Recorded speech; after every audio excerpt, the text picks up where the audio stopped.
50 milhões de brasileiros têm algum tipo de problema na visão. A informação é da Organização Mundial de Saúde.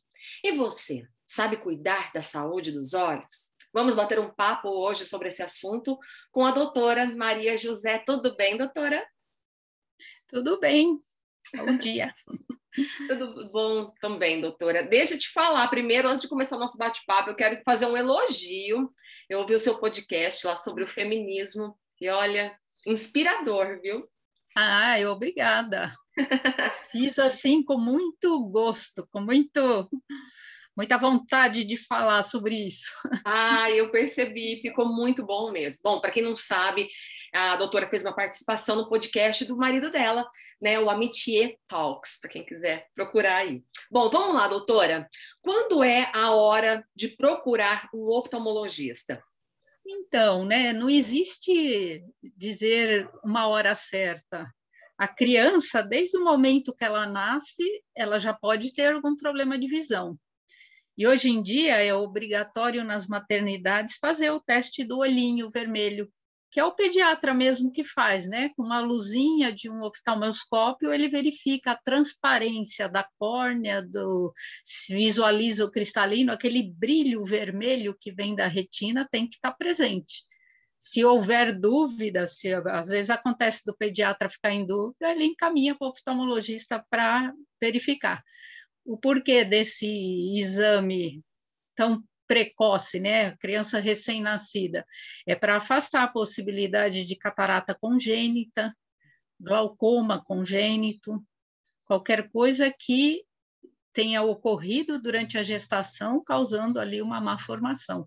Então, é fundamental, observou qualquer coisa na criança, já encaminha para o oftalmo. E o adulto, hoje em dia, todo mundo usa muito os eletrônicos, né? Tudo se faz. Então, o uso constante dos eletrônicos, ele pode causar problemas visuais. Então, uma vez por ano, todo mundo passando com oftalmo, prevenir doenças e, às vezes, até pequenos incômodos que a pessoa tem, pode ser corrigido com colírio, com óculos, né? Que tipo de comportamento, doutora, a gente deve observar nas crianças, por exemplo? Criança de 3, 4 anos, para a gente identificar problemas na visão. Principalmente as crianças que Então, não falam ainda, né? Porque... mesmo que a criança não fale, mesmo que seja um bebê, notou qualquer alteração, oftalmologista. O oftalmologista vai saber, com o exame, identificar o que está ocorrendo. Então, assim, até os 6 meses de vida, a criança pode apresentar desvio de um dos olhos. Quando ela fica cansada, fica irritada, o olhinho pode ficar estrábico. Isto é normal, tá? A partir dos 6 meses de vida, desvio nenhum é normal. Então, a criança apresenta desvio dos olhos, o oftalmo investigar o que está acontecendo ali. Pode acontecer da criança já nascer míope, e às vezes ela é míope de um olho e não é míope do outro, chama anisometropia isso. Então, isso já precisa ser corrigido. Aquele olhinho que tem um grau de miopia ou de uma hipermetropia elevada, ele vai apresentar desvio, ele não funciona coordenadamente com o outro olho. E isso causa um distúrbio no desenvolvimento visual. Então, na criança, é sempre preciso ficar muito atento, porque qualquer alteração no processo de desenvolvimento da visão, ele, a partir de um determinado momento, ele não é mais possível de ser corrigido, ele gera o que chama ambliopia. Nossa. Tá? Do momento que a criança nasce até em torno aí dos 6, 7 anos, ela está num processo de desenvolvimento neurológico e as células da retina estão num processo de aprendizado, elas estão aprendendo a enxergar. Qualquer coisa que atrapalha esse desenvolvimento vai ter problema de visão. E se ele não é corrigido, vai permanecer o problema da visão para o resto da vida. Então, muita atenção com as crianças. Tem dúvida, ou mesmo que não tenha dúvida, faça a consulta para investigar, né? Então, mesmo crianças pequenas, a gente orienta, uma vez por ano, fazer uma checagem. Mesmo quando a criança não fala, um bebê, por exemplo, 6 meses de vida, a gente tem como testar se ela está focando com os 2 olhos. No quarto mês de vida, a criança apresenta uma ação que a gente valoriza muito. É quando você põe um brinquedinho colorido na frente dela, ela vai com a mãozinha para pegar. Esse movimento que ela vai e pega, ela acerta, sinal que ela está focando com os dois olhos, que os dois olhos estão visualizando a mesma coisa, né? Se ela vai querer pegar e não acerta, é porque um dos olhos não está focando ali, tá? Não tem a noção de profundidade. E isso revela um problema visual naquele olho. Tá? Isso é importante. Então, a pessoa fala, mas a criança como é que vai examinar? Ela não fala, não precisa falar nada. Tá? Basta não chorar. Quando a criança chora, também dificulta o exame, né? Mas o exame é muito tranquilo num bebê, é muito fácil de fazer. É só ter a paciência. E é melhor prevenir, né, doutora? Por isso que é importante fazer acompanhamento, né? É verdade. Com certeza.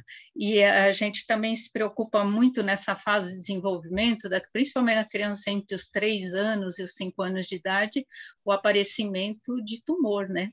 O retinoblastoma é um tumor da retina, um câncer da retina, né?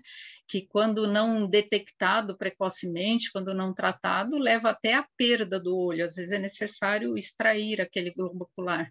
Então, é importantíssimo todo cuidado com a criança. É verdade. Vamos falar com as mulheres agora, doutora. Mulheres e homens também. Qual a importância de retirar a maquiagem, principalmente dos olhos, antes de dormir?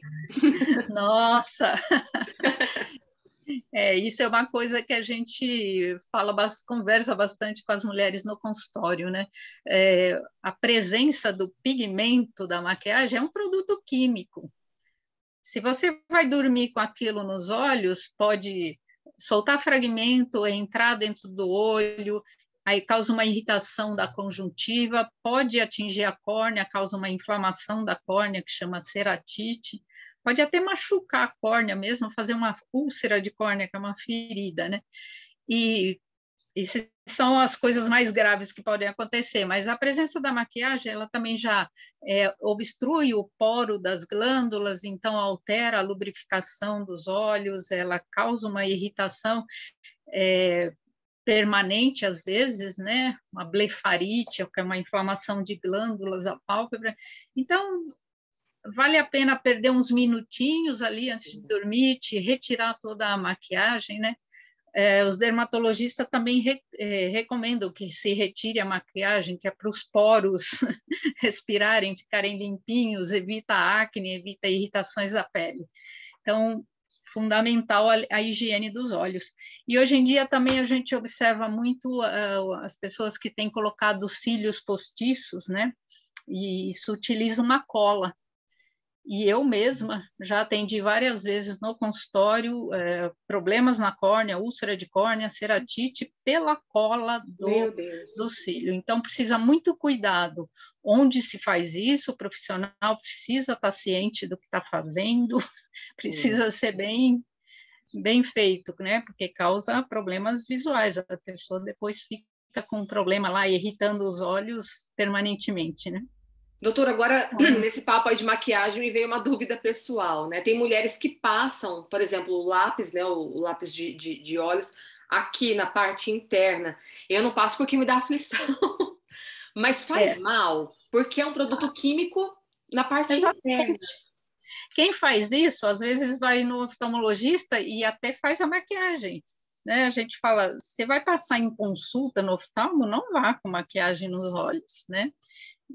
Mas a gente observa, mesmo quem limpou, que permanece resíduo ali, que entra dentro do olho, então você vai examinar, tem lá os pigmentozinhos da maquiagem dentro dos olhos. Nossa. E isso, com certeza, causa irritações no longo prazo, né? Às vezes, na hora, a pessoa não está sentindo nada, mas aquilo está ali. É um produto químico que está interagindo ali com a conjuntiva, com a córnea, né? É verdade.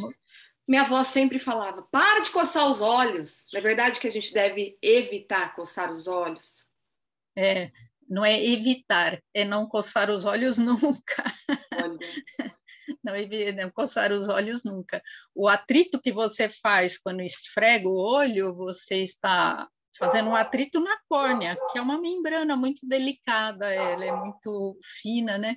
Então, você causa uma deformidade na córnea e aquele ato constante de esfregar vai trazer problemas na córnea.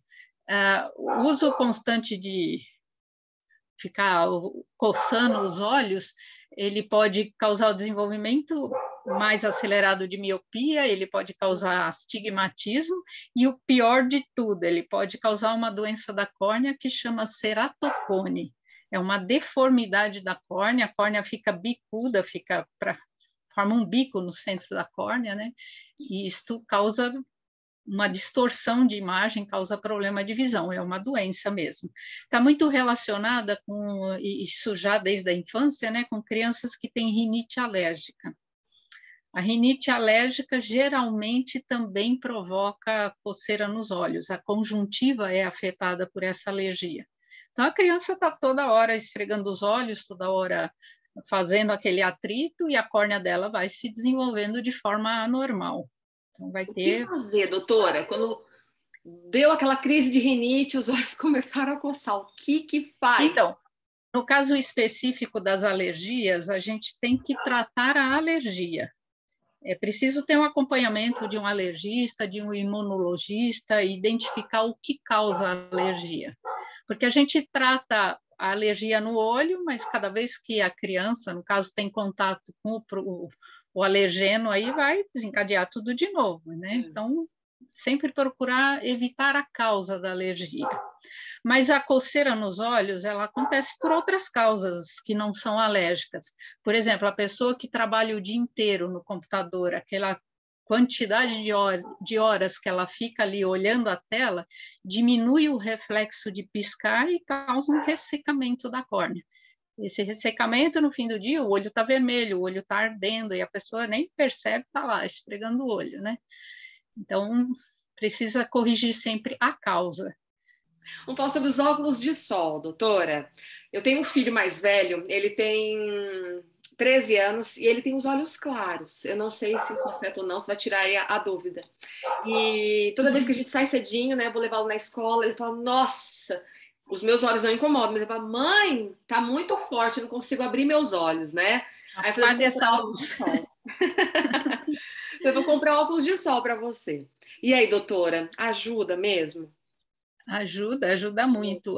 Mas coisas assim, ó, a fotofobia, que é essa dificuldade com a claridade, ela é uma coisa individual. É muito comum, sim, quem tem os olhos claros ter o olho mais sensível à luz, tem menos pigmento filtrando essa luminosidade toda. Mas pessoas com olhos castanhos, às vezes até castanhos escuros, podem ter fotofobia. Entendi. Agora, o uso do óculos de sol, além de dar um conforto maior, ele tem a função de filtrar a radiação ultravioleta.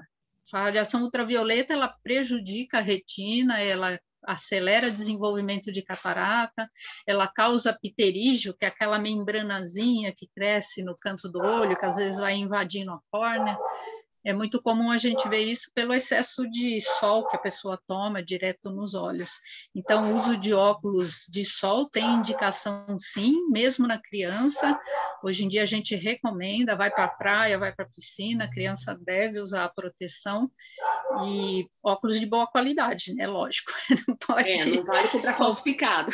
Não vale comprar falsificado. E tem uma outra coisa também, os óculos de lentes comuns, lente clara, para uso, a pessoa que tem miopia, tem astigmatismo, usa óculos com a lente clara, né? Essa lente é obrigatório por lei, ela também ter a proteção contra os raios ultravioletas, né? Então, elas precisa sempre ter o certificado de procedência da lente, se é uma lente de boa qualidade, se está realmente protegendo os olhos. Tem que se preocupar com a qualidade do produto, né? Sim. Outra coisa que as pessoas costumam perguntar se eu tenho miopia, se eu tenho astigmatismo, como é que eu faço um óculos de sol? Com a mesma receita que você faz o óculos claro. Leva na ótica, a ótica vai fazer o seu óculos de sol com o grau que você precisa. Legal. É verdade, interessante. Doutora, o que é degeneração macular relacionada à idade? Explica pra gente. Então, ela fala, está relacionado com a idade. A degeneração macular a gente começou a observar com muito mais frequência, numa quantidade muito maior, a partir do momento que as pessoas foram vivendo mais, né? A expectativa de vida foi aumentando, a medicina foi proporcionando essa melhora, né, no envelhecimento, mas aí você nota o aparecimento de doenças relacionadas à idade, e a degeneração macular é uma delas. Então, a mácula está lá dentro do olho, é a parte principal da retina. A retina é a parte neurológica, é a parte de células nervosas que captam a luz, transformam a luz em imagem e mandam lá para o cérebro. A mácula é uma concentração de células especializadas na visão. Então, tudo que você enxerga nítido, enxerga com detalhe, é na mácula que se formou essa imagem. Ela é a parte central ali da retina. O restante da retina também forma a imagem, mas não é perfeito como na mácula. E o que é a degeneração macular? É o envelhecimento dessas células da mácula e elas vão perdendo a função, elas vão deixando de funcionar. E a pessoa, às vezes, no início não percebe, né? Ela tem lá o embaçamento da visão, que ela acha que, também com a idade que eu tenho, elas falam assim, né? E não presta atenção nisso e quando vai, às vezes, diagnosticar, já está mais avançado, já é um processo mais grave. Nos casos da degeneração de mácula já mais adiantada, a pessoa enxerga um borrão no centro, é um escuro mesmo, um borrão, ela perde a visão central. Então, isso dificulta em todas as atividades, né? A pessoa não consegue mais ler, não consegue mais dirigir, e a pessoa se sente limitada. Então, e tem tratamento, doutora? Prevenção. Então, a degeneração de mácula, depois de instalada, ela é uma doença crônica, ela não tem cura, tá? Mas a gente, quando já existe uma predisposição que chama drusas, as drusas são células que vão retendo pigmento dentro e elas vão perdendo a função. Então, quando você examina o fundo do olho de um paciente e ele tem drusas na retina, já é uma lesão que predispõe ao desenvolvimento da degeneração de mácula. Então, esses pacientes, a gente já recomenda o tratamento, né? Tratamento, uso de medicação bioral, que são esses complexos vitamínicos, todas essas vitaminas que tem nesses complexos, e tem cobre, tem zinco, e tem luteína, que é uma substância importantíssima, é um caroteno importantíssimo na proteção da mácula, ela está presente nesses complexos vitamínicos. Então, a gente já indica, se o paciente tem drusa, tem essa lesão predisponente, a gente já prescreve, já começa a tomar para proteger a mácula. Agora, fora isso, é importantíssimo, a alimentação, uma vida saudável, tudo contribui, né? Então, a alimentação saudável, tudo que tem pigmento colorido. Então, tem a cenoura, que tem muita vitamina A abóbora, que tem muita vitamina que atuam nessa proteção da mácula. Atividade física auxilia no metabolismo e tudo isso vai retardando o envelhecimento do organismo. É importante pensar no conjunto todo, né, doutora? No conjunto todo, né? Não adianta pensar só na mácula ali, o que eu vou fazer por essa mácula? É todo um contexto, né? E principalmente nesse caso o uso do óculos de sol, né? A radiação solar, ela acelera a degeneração da mácula e acelera o desenvolvimento de catarata também, né? A catarata também está muito relacionada aí com a radiação ultravioleta. Entendi.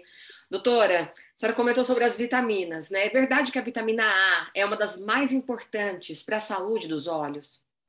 Sim, especificamente para os olhos, a vitamina A tem muita importância. A vitamina A, ela atua na produção de uma proteína que chama rodopsina. E essa rodopsina é que faz a captação ali da imagem na parte periférica da retina. Ela não atua na mácula, ela atua no restante da retina, as células que chamam bastonetes. Então, a deficiência da vitamina A, um dos sintomas é a pessoa ter dificuldade de visão noturna. A visão noturna fica prejudicada. E a vitamina A também está presente na formação da lágrima. A ausência da vitamina A causa a doença que chama xeroftalmia, que é o ressecamento da córnea. Então, é uma vitamina bastante importante aí na proteção dos olhos, né?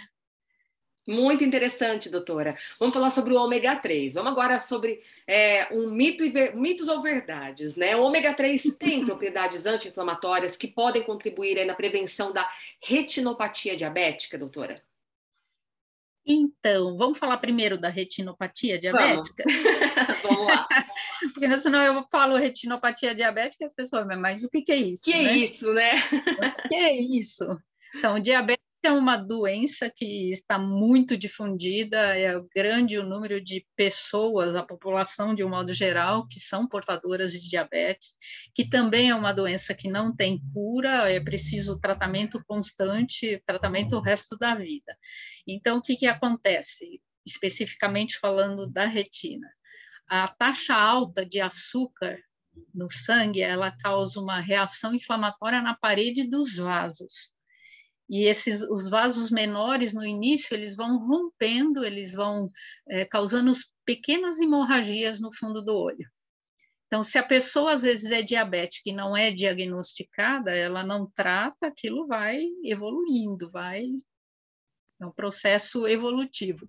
No início são pequenos vasinhos na periferia que sangram, depois vai atingindo os vasos maiores até que ela passa a ter sangramentos mesmo. E o sangramento também evolui com uma reação inflamatória localizada. E causa um edema, né, uma retenção de líquido. Quando atinge a mácula, aí é impossível a pessoa não perceber, porque a perda visual é muito importante. Então, hoje em dia, a gente tem, assim, procura ter uma parceria com o endocrinologista. O endocrinologista precisa controlar o diabetes, a medicação adequada, a alimentação adequada, quem orienta é o endócrino. Mas o endócrino precisa ter a preocupação de conversar com o paciente, que ele precisa fazer exame oftalmológico periódico. Nos casos do diabetes muito rebeldes, aqueles que difícil controle, cada 6 meses a pessoa precisa ir lá examinar a retina. É um exame que chama mapeamento de retina. Pinga o colírio, dilata a pupila para poder examinar toda a parte interna do olho e observar se não está tendo sangramento, se não tem edema. No início, quando tem aquelas microhemorragias, só o controle da doença, às vezes, já resolve o problema. Nos casos mais avançados, tratamento com laser, fotocoagula o vaso que está sangrando, mas tem que estar sempre relacionado com o controle da doença. Se a doença não é controlada, aquilo evolui, pode descolar a retina, vai ter complicações, vai ter aumento da pressão no globo ocular. Então, é muito importante aí a parceria com o endócrino está sempre orientando o paciente. Aí, especificamente do ômega 3, o ômega 3 tem sim uma reação anti-inflamatória importante, então ele preserva os vasos da retina, ele atua também na prevenção da catarata, né? Ele protege as células. Então, é importante o ômega 3 que está presente aí, peixes mais gordurosos, salmão, atum. É importante a ingestão do ômega 3. Boa Certo? dica, doutora. E a vitamina B1 e a catarata, ela é mesmo capaz de contribuir aí para a diminuição da catarata, doutora? Então, olha, se fala assim, diminuição da catarata, dá a impressão que vai tratar a catarata e vai reduzir a catarata. Não, a catarata vamos dizer, o envelhecimento da lente que tem dentro do olho, aí do cristalino, e ele vai perdendo a transparência.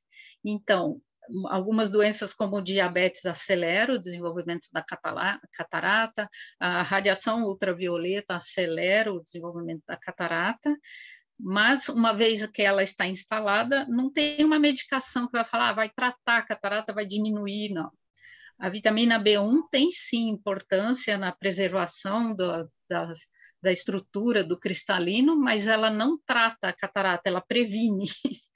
Ela é importante na prevenção, ela tem que estar presente no organismo, protegendo, evitando a progressão muito rápida aí da evolução. Mas a catarata, o que a gente observa, em torno lá dos 80, 85 anos, muito raramente você vai ver um paciente que não tem algum nível de opacidade do cristalino.